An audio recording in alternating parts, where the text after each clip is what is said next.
बस इतना सवाल सोचो कि कितने लोग आइडिया रखते हैं, आइडिया बनाते हैं, पर आइडिया तो सक्सेसफुल नहीं हो पाता। उस आइडिया सक्सेसफुल नहीं हो पाता क्योंकि वो सिर्फ आइडिया रखते हैं, अपॉर्चुनिटी नहीं रखते। आज इस वीडियो के अंदर मैं बताऊंगा कि एक आइडिया को, एक बिजनेस प्लान को कैसे पहले से जनरेट कर सकते हैं, कैसे आइडिया को जनरेट करते हैं और उस आइडिया को कैसे एम्पलीफाई करते हैं और कैसे उस आइडिया को एक प्रोसेस के द्वारा कैसे एक बिजनेस मॉड्यूल, कैसे एक कंपनी की तरह ले जा सकते हैं। तो पेन और पेपर लेके बैठ जाओ, सब कुछ को एक नोट डाउन करो और समझो कैसे किस पूरे प्रोसेस चलती है, पूरे प्रोसेस होती है। फर्स्ट ऑफ ऑल क्रिएटिविटी और बिजनेस आइडिया। पहले समझते हैं कि क्रिएटिविटी क्या होती है। क्रिएटिविटी मीन्स एक फैंसी टर्म नहीं है। क्रिएटिविटी का मतलब एक अलग तरीके से सोचना। देखो, एक नॉर्मल पर्सन देखता है कि लोगों के पास एक सामान है, जैसे कि कोई एक्सपेंसिव चीज, कोई लेदर की चीज, मान लो लेदर की चीज है, पर एक एंटरप्रेन्योर देखता है कि इस सब के पीछे वो लेदर आइटम कॉस्ट भी है, तो उसे मेंटेन कैसे करे, उसे एक उस प्रोडक्ट को ध्यान कैसे रखे, तो वो एक बनाता है एक प्रीमियम लेदर कैप प्रोडक्ट का ब्रांड। तो इसका मतलब इंडस्ट्री सेम है बट डिफरेंट ओए, डिफरेंट एंगल से क्रिएटिविटी तरीके से सोचना और उसी क्रिएटिविटी तरीके से सोच के उस प्रोडक्ट के प्रॉब्लम और सॉल्यूशन की तरह ले जाना। आइडिया बेसिकली और क्रिएटिविटी बेसिकली एक नए तरीके से सोच के कॉम्बाइन करेगा, एग्जीक्यूशन करेगा। नेक्स्ट, बिजनेस आइडिया कैसे आती है? खुद के प्रॉब्लम से, सेकंड मेंटोर, नेटवर्क से, friend circle, colleagues, different path, different angle, different industry.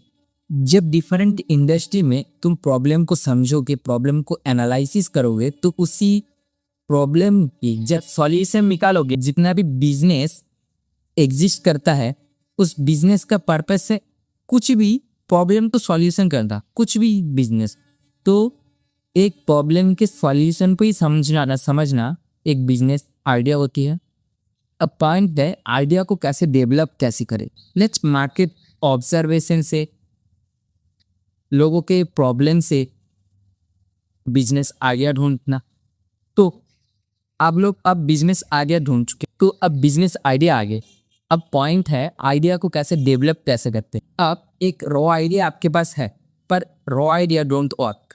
पहले तो इस आइडिया को पेपर पर लिखो, क्या सॉल्व कर रहे हो, कौन से एज करेगा, टारगेटेड ऑडियंस क्या है और कैसे यूनिक है एग्जिस्टिंग प्रोडक्ट से। मान लो ऑलरेडी मार्केट में एग्जिस्ट करती है तुम्हारे जैसा प्रोडक्ट, तुम्हारे जैसा ब्रांड, तो उस ब्रांड से तुम कैसे अलग हो, क्या न्यू चीज, क्या मार्केट ट्रेंड से एक समझ के, मार्केट ट्रेंड को समझ के क्या यूनिक बना रहे हो और क्या उसमें एक्स्ट्रा पॉइंट आउट ऐड कर रहे हो।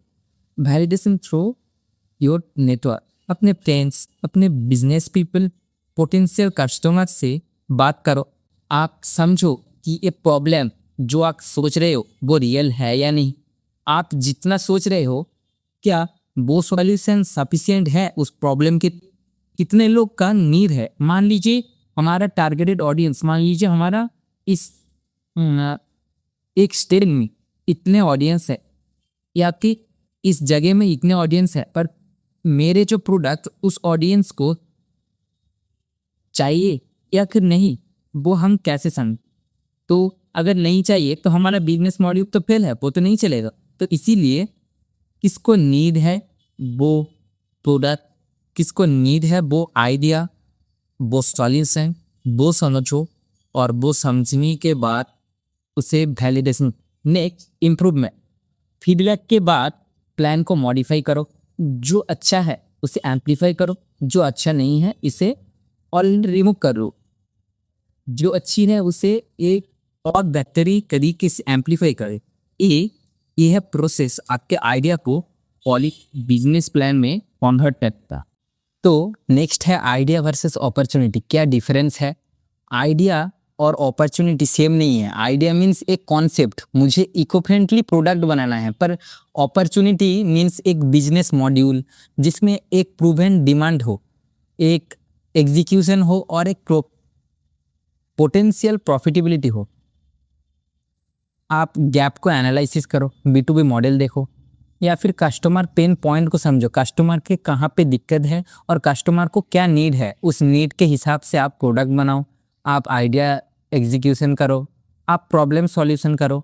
इमर्जिंग ट्रेंड्स को देखो, क्योंकि अभी ट्रेंड्स बहुत वैल्यू रखती है एक ब्रांड को एग्जीक्यूशन करने के लिए या फिर ब्रांड को हायर लेवल तक ले जाने के लिए, क्योंकि इमर्जिंग ट्रेंड्स मतलब जो ट्रेंड्स है उस ट्रेंड के हिसाब से प्रॉब्लम को सल्यूशन करना या फिर प्रोडक्ट को उसके हिसाब से मॉडिफाई करना ज़रूरी है। नेक्स्ट है आपको बिजनेस के लिए या फिर आपके कंपनी के लिए एक जो main fact, protecting idea and legal issue, जो आपके आइडिया, जो आप आइडिया ऑलरेडी एग्जीक्यूशन कर रहे हो, उस आइडिया को प्रोटेक्ट करना भी ज़रूरी है। क्योंकि आपके बिजनेस स्टार्ट करने से पहले अगर कोई आपके आइडिया लेके उसका डुप्लीकेसी करे, उसका एक डुप्लीकेट एंगल तैयार करे, तो आप ही ऑलरेडी उस ट्रेंड से बाहर हो जाओगे, आप ऑलरेडी उस मार्केट से बाहर हो जाओगे, क्योंकि आपके आइडिया लेके कोई और एक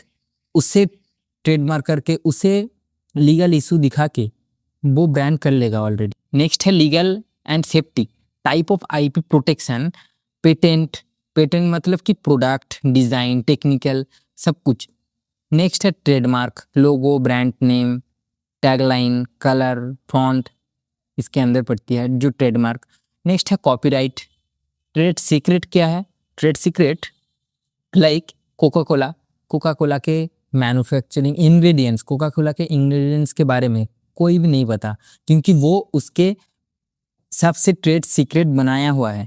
नेक्स्ट है कि लीगल इशू, जो हर एंटरप्रेन्योर को मस्ट भी जानना है कि बिजनेस स्ट्रक्चर कैसी होती है, एक कंपनी कैसे ओपन होती है, बिजनेस स्ट्रक्चर या फिर बिजनेस मॉड्यूल कंपनी कैसे एक प्रॉपर OA से चलती है।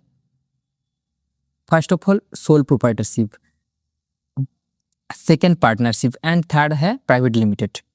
नेक्स्ट है कॉन्ट्रैक्ट एंड एग्रीमेंट, जो कंपनी या फिर बिजनेस सब कुछ में एक लीगल प्रोसीडियर की तरह, जो को founder agreement, investor, office rent, funding, compliance सब कुछ एक प्रॉपर OA से प्रॉपर तरीके से स्टैम्प पेपर में लिखी होनी चाहिए। जैसे कि ये स्टैम्प पेपर देख सकते हो, ऐसे तरीके से लिखी होनी चाहिए, क्योंकि ये लीगल प्रोसीड्योर है एक कोर्ट से।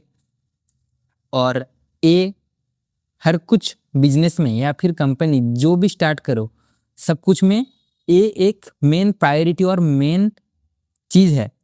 नेक्स्ट है लाइसेंस, जैसे आपके कंपनी के ऊपर डिपेंड करके, जब अगर कोई फूड के ऊपर कंपनी हो तो वहाँ पे फैसी के लाइसेंस, GST सब कुछ लगती है।